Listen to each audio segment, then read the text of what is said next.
녹취록을 쭉 보다 보니까 이상한 점들이 있는 거예요. 이상한 잡담, 자신들만의 그 뒷방에서 이루어졌던 은밀한 대화들이 김재규와 윤석열은 내란을 일으킨 똑같은 피고인입니다만 이 두 사람이 재판에 임하는 이 모습을 보십시오. 너무도 극명한 이 두 사건의 재판의 이 모습을 홍장원 차장 본인도 처음에 제가 연락을 드렸을 때 본인 스스로 얘기하시기를 내가 한쪽 눈만 뜨고 있었구나라는 겁니다.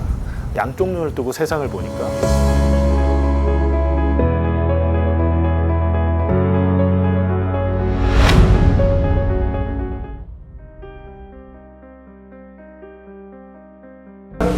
자유민주주의를 회복하는 것이요.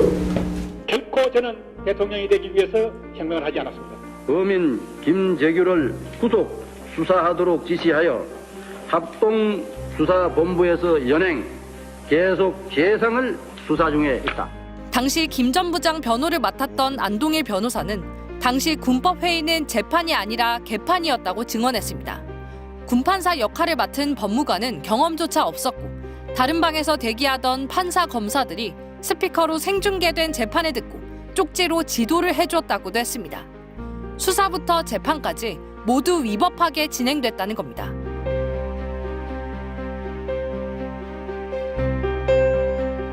제가 이제 기자 생활을 하면서 했던 보도 중에 가장 의미 있는 보도였다고 저 스스로는 이렇게 평가하고 있고요.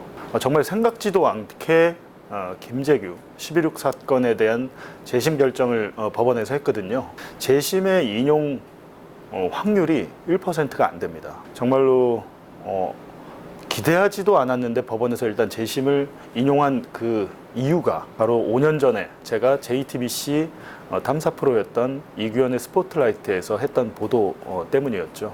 는 김 전 부장에게 사형을 선고했고 판결 사흘 뒤인 1980년 5월 24일 집행됐습니다. 김 전 부장이 사형에 처해진 지 45년 만에 법원이 내란 목적 살인 등 혐의에 대한 재심 개시를 결정했습니다.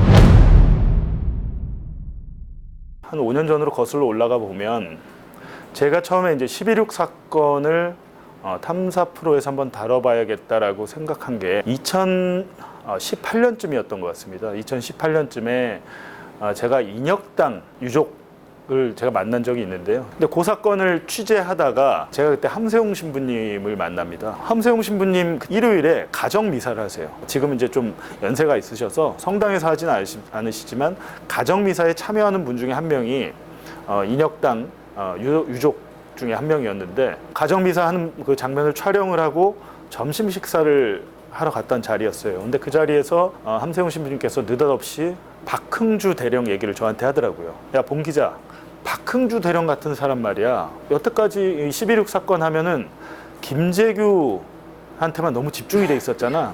근데 사실은 그 부하들이야말로 정말 억울하지 않을까? 왜냐하면 부장이 내 상관이 시키는 대로밖에 한 게 없잖아. 박흥주 대령은 내가 11.6 사건이 벌어졌을 때 가봤는데 저기 행당동에 달동네에 있더라. 지금 살고 있는 데가 말이요, 이 얘기 듣기에는 굉장히 높은 산꼭대기라고 하는데 그렇습니까? 이 위치가. 예, 차가 좀 못 돌아가면 높은 위치에 있습니다. 중정부장의 비서실장을 하면서 그렇게 깨끗하고 청렴하게 살기는 어려웠을 텐데 나도 정말 깜짝 놀랐다, 이런 얘기를 하셨어요. 그래서 야, 그렇다면 11.6 사건을 우리가 이 시점에서 탐사 프로에서 다시 해볼 수 있는 기회는 뭐가 있을까?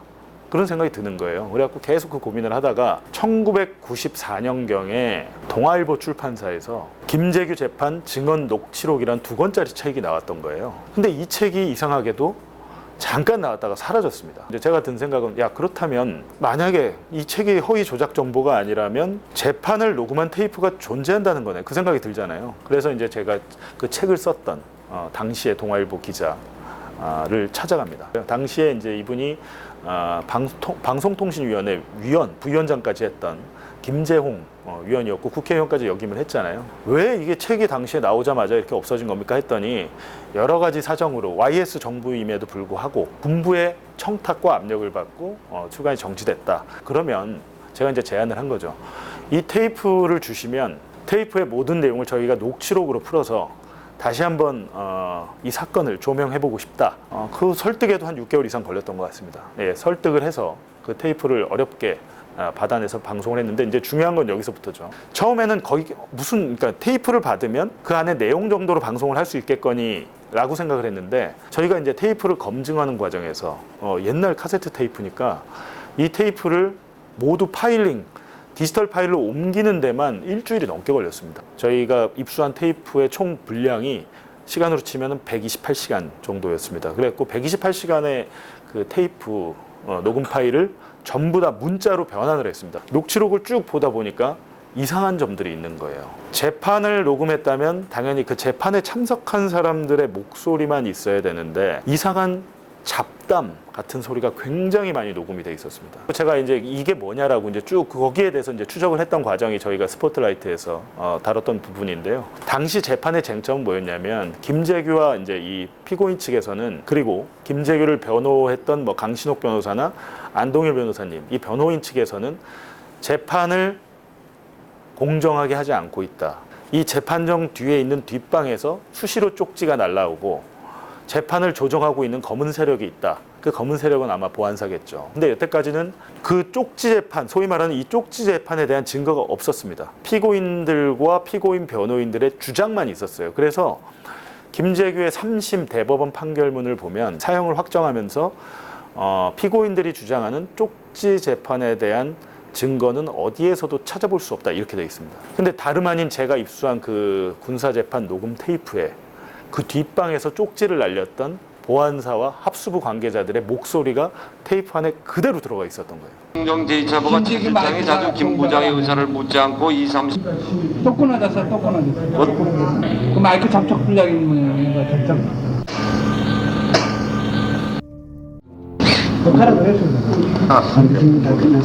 자신들만의 그 뒷방에서 이루어졌던 은밀한 대화들이 테이프 안에 고스란히 녹음이 돼 있었죠. 근데 그건 뭡니까? 녹음 자체가 법정 안에서 이루어진 게 아니고 그 소위 말하는 그 뒷방이란 곳은 군사법원의 법무감실이었습니다. 그 법무감실에 안동일 변호사가 수시로 불려갔었다고 주장을 했었는데 안동일 변호사의 말을 뒷받침할 증거가 하나도 없었는데 바로 그 뒷방에서 녹음을 하면서 재판을 조정했던 그 정황이 담긴 대화들이 고스란히 테이프에 녹음이 돼 있었죠. 당시에 제가 이제 생각했던 것은 이게 그렇다면 완벽하게 형사소송법을 위반한 불법 재판인데 이렇다면 피고인 김재규를 비롯한 그 부하들의 입장에서는 재심 청구를 한번 해볼 수 있지 않을까?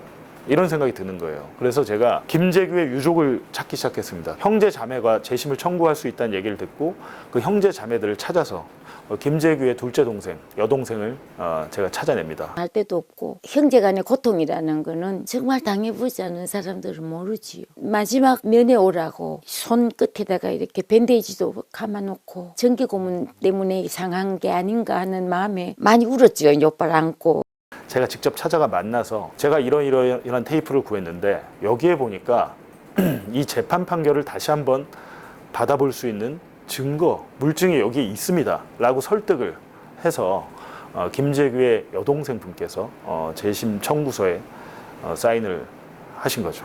유족들은 지난 2020년 5월 수사 과정에서 고문이 있었던 정황이 있고 당시 신군부의 불법적 개입에 재판이 제대로 이루어지지 않았다는 새로운 증거가 발견됐다는 이유로 재심을 청구했습니다. 테이프 한번 잠깐 들려주실 수 있겠습니까? 네, 지금 50여 개의 테이프가 있는데요. 누구 목소리가 좋겠습니까? 한번 들어보겠습니다. 자유민주주의라고 하는 것은 대통령이라고 할지라도 이것을 보장을 해야 될 그러한 책임과 임무는 있어도 이걸 말살할 수 있는 그런 권리는 없다.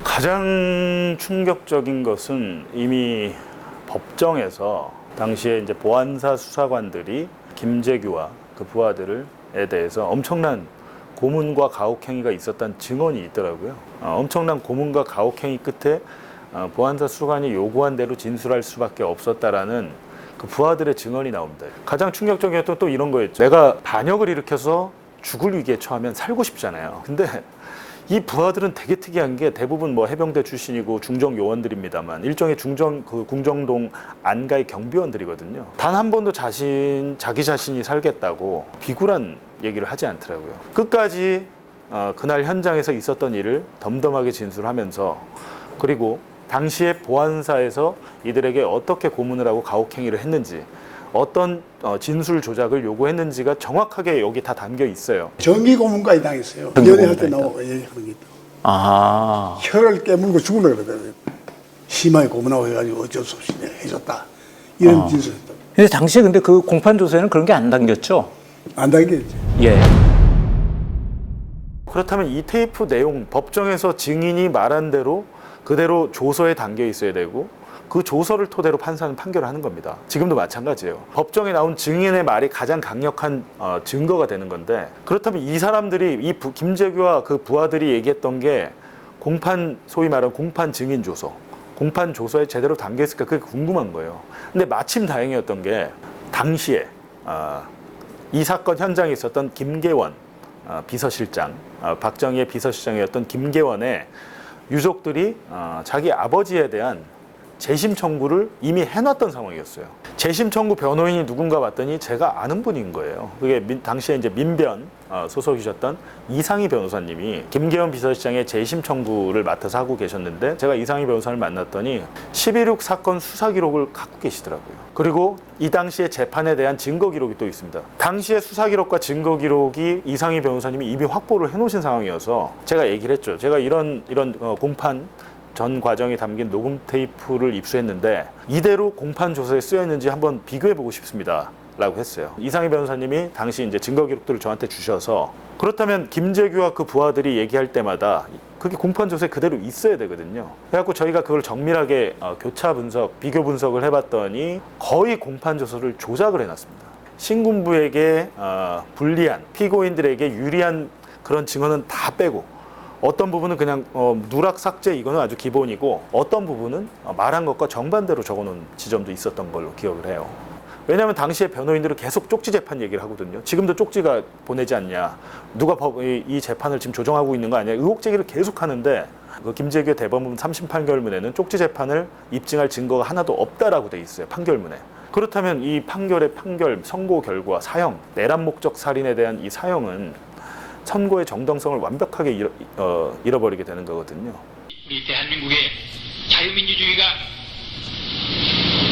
만만세가 되도록 기원하고 저에게는 극형을 이어주시고 나머지 사람들에 대해 가지고는 극형만은 면해주시도록 말씀을 드립니다. 대법원은 김 전 부장에게 사형을 선고했고 판결 사흘 뒤인 1980년 5월 24일 집행됐습니다.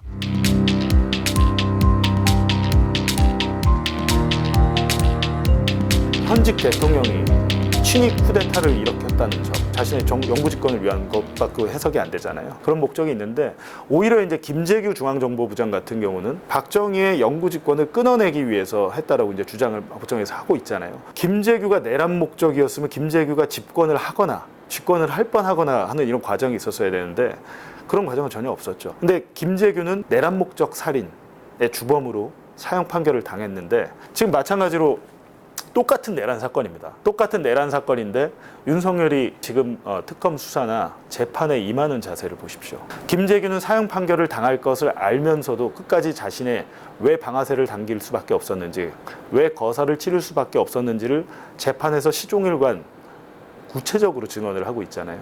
윤석열은 지금 저 모습은 어떻습니까? 우리 국민들에게 단 한마디에 솔직하게 반성하거나 죄송하다는 얘기를 들어본 적이 없습니다. 오히려 지금 이재명 정권이 자신에게 죄를 뒤집어 씌우려고 하고 있다. 이런 식으로 주장을 하고 있잖아요. 똑같은 피고인입니다. 김재규와 윤석열은 내란 목적이라는 내란을 일으킨 똑같은 피고인입니다만 이 두 사람이 재판에 임하는 이 모습을 보십시오. 너무도 극명한 이 두 사건의 재판의 이 모습을 우리 국민들이 정확히 보시면 김재규에 대해서는 우리 현대사가 다시 한번 쓰여져야 되겠다라고 저는 생각을 합니다.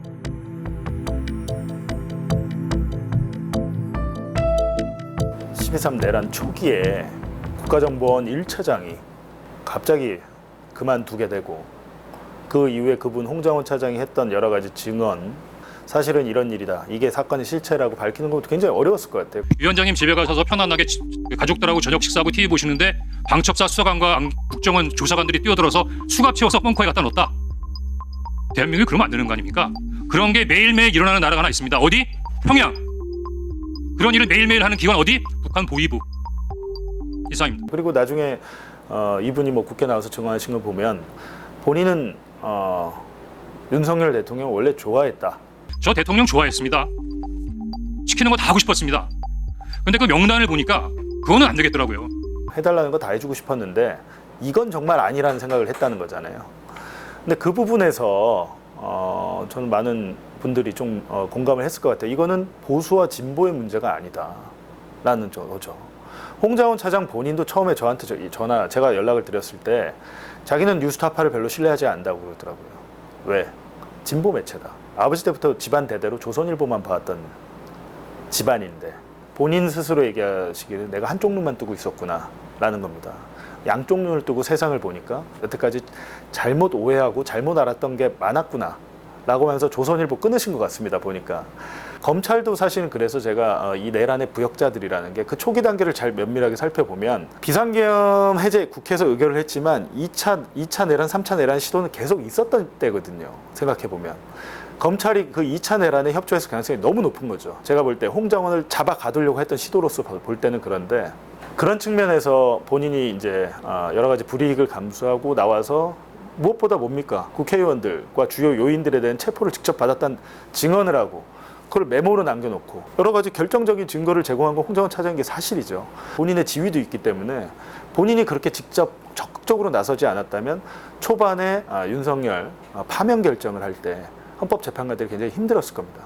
홍장원 차장의 가장 큰 역할은 윤석열의 파면의 결정적인 증언과 증거를 제시했다는 점. 전 거기 높게 살고 있습니다. 팬클럽도 생겼던데요. 7만 명. 네, 팬클럽이 한 8만 명 됩니다. 그러니까 제가 홍장원 차장 얘기 가끔 하면 이 팬클럽 분들이 연락이 많이 오세요. 그리고 홍장원 텀블러라고 만들어서 또 보내주시기도 하고 뭐 인기가 대단합니다. 조만간에 제가 소주 한잔 하고 그날 있었던 이야기 또 후일담으로 지릿지릿해서 전해드리도록 하겠습니다. 네.